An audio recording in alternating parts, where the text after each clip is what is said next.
মই মিয়ানি হৈ গলো মানে মুছলমান হৈ গলো মই ইছলাম ধৰ্ম গ্ৰহণ কৰিছো আৰু এটা কথা জানেনে মই কলিমা কবলৈও শিকিছো যেটো ফাৰ্স্ট কলিমা আছে লা ইল্লাহা ইল্লাল্লাহু মুহাম্মাদুৰ ৰাসূলুল্লাহ উচ্চাৰণত ভুল হ'ব পাৰে ক্ষমা কৰিব তাৰ অৰ্থ হৈছে যে আল্লাহৰ বাহিৰে অন্য কোনো উপাস্য দেৱতা নাই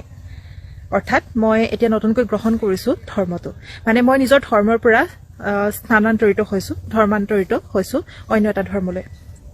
গতিকে মই মিয়ানি হৈ গলো কেনেকৈ গম পাইনে কিন্তু এটা ইন্টাৰেষ্টিং কথা হল without following any legal process কোনো ধৰণৰ আইনী প্ৰক্ৰিয়া গ্ৰহণ নকৰাকৈ মই এটা ধৰ্মৰ পৰা অন্য এটা ধৰ্মলৈ জপিয়াই পাৰ হৈ দিলো একদম ইজি প্ৰসেস হয় সেকেন্ডৰ ভিতৰতে যিকোনো ধৰ্মৰ পৰা আপুনি হলনি হ'ব পাৰে মই চাব দেই কেনেকৈ মই মুছলিম হৈ গলো অতি সোনকালে মই মিয়ানি হৈ গলো চাব আপোনালোকক দেখাইছো 1 সেকেন্ডৰ ভিতৰত চেঞ্জ হৈ যাম এটা একদম জাদুই ট্ৰিক হয় গম পাইছানে মেজিক ট্ৰিপ হয় যেটো কৰি মই সেকেন্ডৰ ভিতৰতে মুছলিম হৈ যাম চাব দেই এতিয়া মই মোৰ নিজৰ ধৰ্মত আছো ন চাব 1 সেকেন্ড আপোনালোকে একদম অপেক্ষা কৰক 1 সেকেন্ডৰ ভিতৰত চাব মই এতিয়া মুছলিম হৈ যাম চাব এয়া চাওক মই লগে মুছলমান হৈ গলো হয়নে এটা কথা কওকচোন ঠাণ্ডা দিনত কি আপোনালোকে এনেকৈ কাপোৰখন নলয় আমি কি এনেকৈ ঠাণ্ডা লাগিছে বুলি স্কাৰ্ফখন লৈ নলওঁ কওকচোন কি কথা এটো তাৰ পিছত হৈ গল এতিয়া মই দেখাম ৰব এই যে স্কুটিখন লৈ যেতিয়া ঘূৰ ৰ'দত ওলাই যাওঁ চুকা ৰ'দত ঠিক আছে তেতিয়া এনেকৈ কৰি এতিয়া চাই থাকক দেখিবলৈ ধুনীয়া লাগিছে কিন্তু দেই এতিয়া চাব এখন চাওক এখন এনেকৈ বান্ধি যাওঁ কিহৰ কাৰণে জানেনে ৰ'দৰ পৰা বাচিবৰ কাৰণে এতিয়াও মই হৈ গলো মিয়ানি ঠিক আছে মিয়াৰ দালাল হৈ গলো মিয়ানি বুলি নকওঁ বাৰু ঠিক আছে আৰু এই ধৰি লওক এনেকে থাকিলো আৰু এনেকে কিবা কৰি তেতিয়া মই কি হৈ গলো তেতিয়া একে হৈ গলো মিয়াৰ দালাল হৈ গলো আৰু এতিয়া চাওক সম্পূৰ্ণ মুছলমান দৰে লাগিছে নে মানে মিয়াৰ দালালৰ দৰে মিয়ানি লাগিছে এটা কথা কওঁ শুনক মোৰ চেহাৰাটোৱে এনেকুৱা মই কি কৰিম কওকচোন যিটোৱে কাপোৰ পিন্ধো যেনেকৈ হাজত থাকো তেনেকৈ ৰূপ লওঁ পানীৰ দৰে নিজৰ কোনো আকৃতি নাইকিয়াৰ দৰে হৈ যাওঁ মই যিটো সম্প্ৰদায় যিটো জনজাতিৰ কাপোৰ পিন্ধো মোক সেইটো বুলিয়ে ভাবি লয় যতে যাওঁ এবাৰ মই নেপাল গৈছিলো মোক নেপালী বুলি ভাবি ললে কি কম ভগৱানে এনেকৈ শ্ৰজিছে এতিয়া কি কৰিম এটো চাব এতিয়াও কিন্তু ঠিক আছে হেখিনিলৈকে ঠিক আছিল মই মিয়ানি আছিলো কিন্তু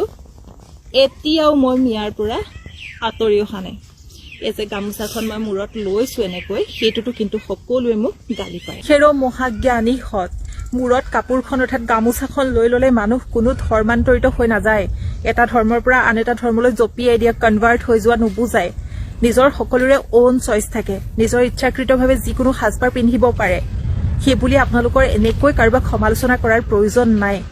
মই কাপোৰখন লৈ ললে কি মোৰ ধৰ্ম পৰিৱৰ্তন হৈ গল মই মিয়ানি হৈ গলো মিয়াৰ দালাল হৈ গলো কি মানে এইবোৰ কওকচোন কিবা যদি বেলেগ ক্ষেত্ৰত বেয়া দেখিছে তেতিয়া কওক আৰু হেৰো অলগতসকল ইমান সহজ কথা নহয় এটা ধৰ্মৰ পৰা অন্য এটা ধৰ্মলৈ কনভাৰ্ট হোৱাটো বহুত লিগেল প্ৰসেস থাকে আইনী প্ৰক্ৰিয়া ফলো কৰাৰ পিছতে কিন্তু এটা ধৰ্মৰ পৰা অন্য এটা ধৰ্মলৈ কনভাৰ্ট হ'ব পাৰি বুজি পাইছা যদি ইমানে সহজ হলহেতেন তেনেহলে বিবাহ ক্ষেত্ৰত ইমান বেছি সমস্যাৰ সন্মুখীন হ'বলগীয়া নহলহেতেন আমাৰ মন গলে যিকোনো ধৰ্মৰ লগত আমি বিবাহ পাশত আবদ্ধ হ'ব পাৰিলোহেতেন তাৰ কাৰণে স্পেশাল মেৰেজ এক্ট বুলি একোৱে আইন নোলালেহেতেন গম পাইছানে আৰু মই কোনো ধৰ্ম পৰিৱৰ্তন কৰা নাই নিজৰ ধৰ্মতে আছো তোমালোকেহে মোক ইমান বেছি মানসিক শাস্তি দি আছা আৰু কালি যেটো ভিডিঅ' দিছিলো তাত বহুতে মোক কৈছে ইমান বেছি সাপোৰ্ট কৰিছে মৰম দিছে তাৰ কাৰণে অশেষ ধন্যবাদ জ্ঞাপন কৰিছো সকলোৱে মোক কৈছে যে কুকুৰে ভুকিবই তাক লৈ তুমি চিন্তা নকৰিবা নিজৰ কামত আগবাঢ়ি যোৱা কিন্তু এটা কথা কওঁ যে কুকুৰ ভুকি থাকিব হয় কিন্তু কুকুৰে ভুকি থাকিলে যদি উচিত সময়ত তাক খেদা নিদিও তেনেহলে কামুৰি দিয়াৰ চান্স থাকে গতিকে কেতিয়াবা খেদিবলগীয়া হয় তাৰ কাৰণে ক্ষমা কৰিব দেই বাকি সকলোকে বহুত বেছি ধন্যবাদ জ্ঞাপন কৰিছো আৰু বহুত কেজন মানুহে মোক